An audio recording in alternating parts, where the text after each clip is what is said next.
حضرت بیوی اور میاں کے حقوق، پہلے میرے منہ سے نکل گیا کہ میاں کے حقوق سے شروع کریں گے، پھر میں نے کہا نہیں بھائی ہماری یہ بہنیں اور خواتین جو ہے تو پیچھے پڑ جائیں گی، تو میں نے کہا بیوی کے حقوق سے شروع کرتے ہیں، پھر ذرا فرائض پہ آئیں گے، یا جیسے آپ اس کو بہتر لے کے چلنا چاہیں۔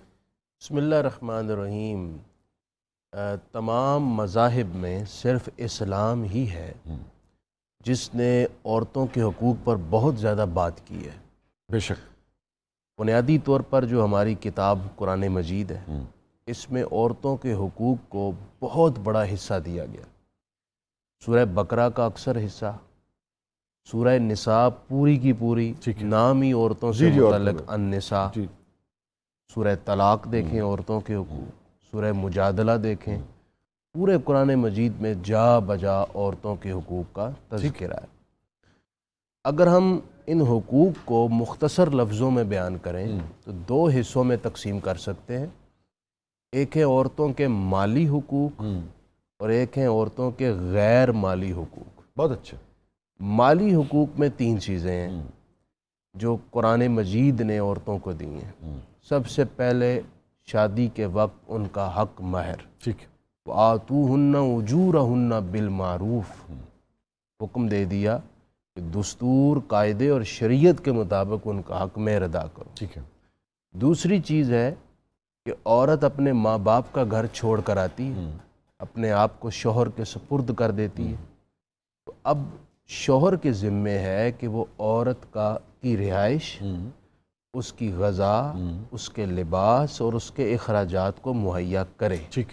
اس کا ذکر بھی قرآن مجید میں یوں کیا گیا، وَعَلَى الْمَوْلُودِ لَهُ رِزْقُهُنَّ وَكِسْوَتُهُنَّ بِالْمَعْرُوفِ، سبحان اللہ۔ شوہر پر لازم ہے کہ وہ عورت کے غذا، اس کے لباس، اور اسی طرح ایک اور آیت میں یوں سورہ طلاق میں یوں فرمایا گیا، وَأَسْكِنُوهُنَّ مِنْ حَيْثُ سَكَنْتُم مِّن وُجْدِكُمْ، تم اپنی حیثیت اور گنجائش کے مطابق عورت کو رہائش مہیا کرو، جیسی رہائش تم اپنی ذات کے لیے پسند کرتے ہو ویسے ہی اس کے لیے، لیکن اپنی حیثیت اور گنجائش کے مطابق۔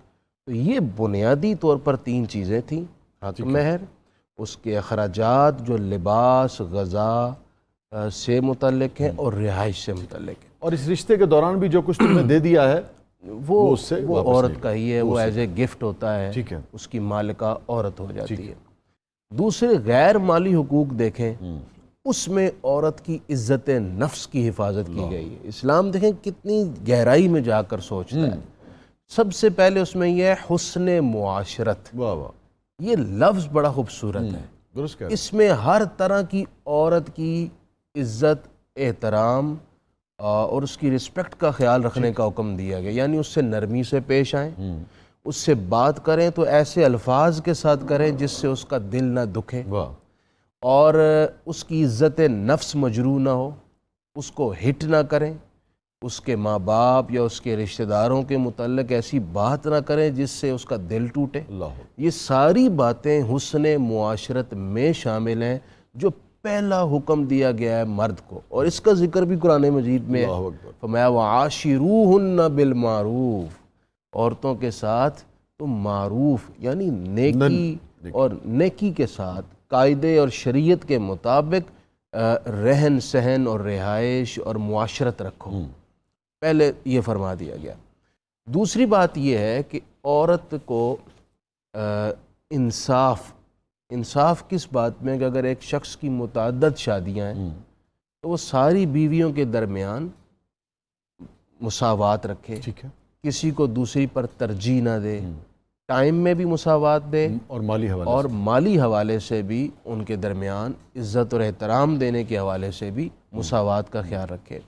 یوں ہی تیسری بات جو ہے غیر مالی حقوق میں وہ یہ ہے کہ عورت کے جو جذبات ہیں ان جذبات اور اس کی ضروریات جو غیر مالی ضروریات ہیں ان کو پورا کرے۔ ٹھیک ہے۔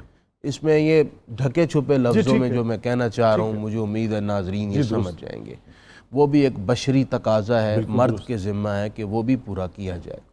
جو آپ نے آیت مقدسہ پڑھی تھی وہ ان سارے حقوق کو اپنے اندر سموئے ہوئے۔ سبحان اللہ، سبحان اللہ۔ اس میں دیکھیں ایک دوسرے کا لباس قرار دیا گیا، لباس کے 3 بڑے فوائد ہوتے ہیں. ایک تو لباس زینت ہوتا ہے, جی دوسرا لباس پردہ ہے, جی تیسرا لباس جسم کا محافظ ہے. جی تو گویا ایک دوسرے کا لباس ہے. جی جی جی ان لفظوں میں کتنی سبحان اللہ، خوبصورتی ہے سبحان اللہ. کہ مرد اور عورت دونوں ایک دوسرے کے لیے زینت ہے, جمال ہے, حسن ہے. کیا کہنا.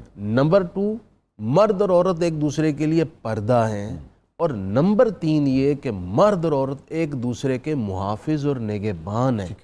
مرد کو اجازت نہیں کہ اپنے بیوی کے عیوب اور اس کے راز کو افشا کرے, عورت کو اجازت نہیں کہ اپنے مرد کے عیوب اور راز کو دوسروں کے سامنے افشا کرے. ٹھیک ہے, ہم اس میں آگے کی طرف بڑھیں گے, مگر میں ایک سوال آپ کی خدمت میں پیش کر کے پھر آگے بڑھوں گا قاسم شاہ صاحب کی طرف, کہ اس قدر وضاحت کے ساتھ احکامات آئے ہیں, اس قدر وضاحت کے ساتھ حقوق جو ہے وہ بیان کر دیے گئے ہیں.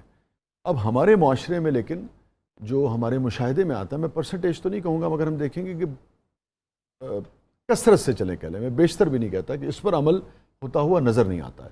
اب یہ آئلی اور ازدواجی اور بالکل ہی نجی معاملات ہیں 4 دیواری کے اندر, اس کی امپلیمنٹیشن کیسے ہوگی؟ اگر ان حقوق کو کوئی شخص ادا نہیں کرتا ہے تو پھر ریاست آئے گی بیچ میں یا خاندان آئے گا, اس کی امپلیمنٹیشن کیسے ہوگی جو ہمیں نظر نہیں آتی ہے؟ تھانہ بھی کہتا ہے کہ یہ تو گھر دا مسئلہ ہے گا, اسی گھر جا کے سالو کرو. اس حوالے سے جی 2 باتیں ہیں. پہلی بات تو میں نے گزشتہ دنوں بھی ایک اپنا درد بیان کیا تھا. مجھے اب سے اجازت دے دیجیے, میں ایک چھوٹا سا اس میں کر دوں. ویسٹ نے کیا کیا ہے کہ اگر آپ نے, ویسٹ نے اس حد تک اس کو ریاست کا مسئلہ تسلیم کر لیا ہے جو خانگی امور ہے, کہ اگر فرض کر لیجیے ہمارا پی ٹی کی کوئی بات ہوتی ہے تو وہ ایک ریسٹرکشن لگا دیتے ہیں کہ شوہر جو ہے یا مارنے والا یا جو نقصان پہنچانے والا ہے وہ مثال کے طور پہ 2 میل کے ریڈیس تک میں داخل نہیں ہو سکتا. وہ یہ نہیں کہتے ہیں کہ یہ خاندانی مسئلہ ہے, پولیس آ جاتی ہے, کہیں نشان ہے, کہیں بروز ہے تو وہ فوراً جا کے ریکارڈ میں آئے گا.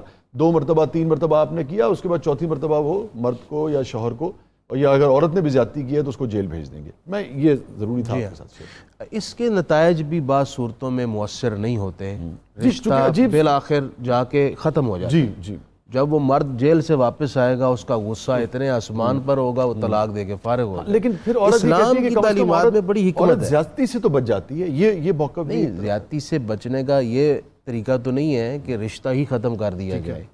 زیادتی سے بچنے کے لیے حکمت پر مبنی کی تعلیم کی ضرورت ہے, وہ اسلام نے دی ہے. میں اس کی وضاحت کرتا ہوں. پہلے میں عرض کر دوں, بنیادی بات یہ ہے کہ ایجوکیشن کی کمی ہے. ٹھیک ہے, مرد اور عورت دونوں کو پتہ ہی نہیں ہمارے فرائض اور ہمارے حقوق کیا ہیں.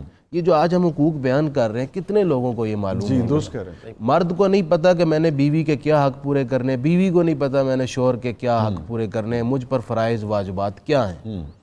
دوسری بات یہ ہے کہ یہ جو حقوق میاں بیوی کے ہیں یہ صرف ان دونوں کے حقوق ہی نہیں ہے.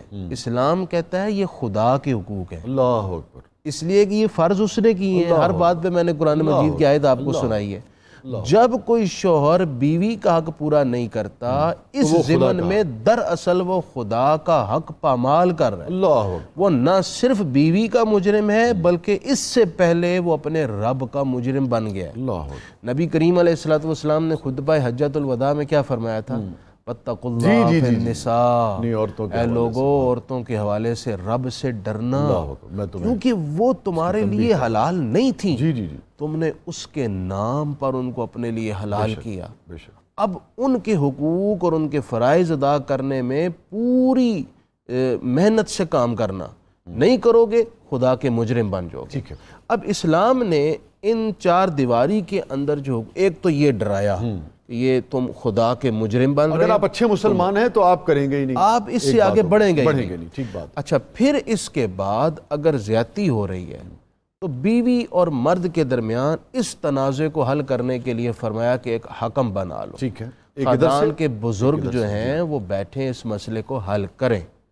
اگر مرد اس قدر جابر اور ظالم ہے کہ وہ بڑوں کے سمجھانے کے باوجود اپنی ہٹ درمی اور ظلم سے باز نہیں آ رہا, تو پھر راستہ رکھا گیا ہے کہ وہ عدالت کی طرف رجوع کرے. ٹھیک ہے. اور عدالت اس کو ایک قاضی مؤثر طریقے سے اس پر پابندی لگائے گا, اس کو فورس کرے گا کہ تم یہ حقوق ادا کرو. ٹھیک ہے. پھر بھی وہ نہیں کرتا تو پھر آخر میں جا کر سٹیپ یہ رکھا گیا ہے کہ اس کو قابل سزا قرار دیا جائے.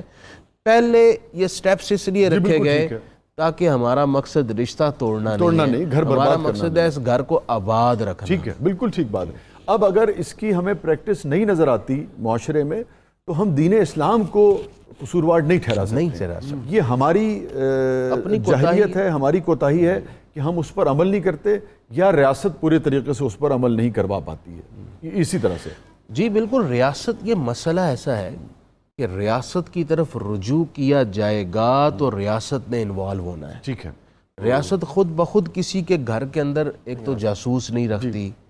لیکن اب ہمارے یہاں بھی دیکھیے یہاں تک تو بات آئی ہے کہ قوانین بن گئے ہیں، اگر آپ کوئی شخص ہاتھ اٹھاتا ہے تو پولیس کیس اب جو ہے بن سکتا ہے. پہلے تو یہ بھی اس کی بھی ایک صورت نہیں تھی. تو اس کو مجھے سے آپ اس کا اگر جواب دے دیجیے میں پھر آؤں گا. اس کو آپ دینی حوالے سے کیسے دیکھتے ہیں؟ آپ سمجھتے ہیں کہ یہ جو قانون بنا ہے یہ ٹھیک ہے؟ وہ مسکرا رہے ہیں آپ، میں دیکھ کے میں تو پوچھوں گا. آپ اس بات کی جانب لے آئیں جس کی طرف میں گفتگو نہیں کرنا اچھا، پھر ایک چاہتا کام تھا. کرتے ہیں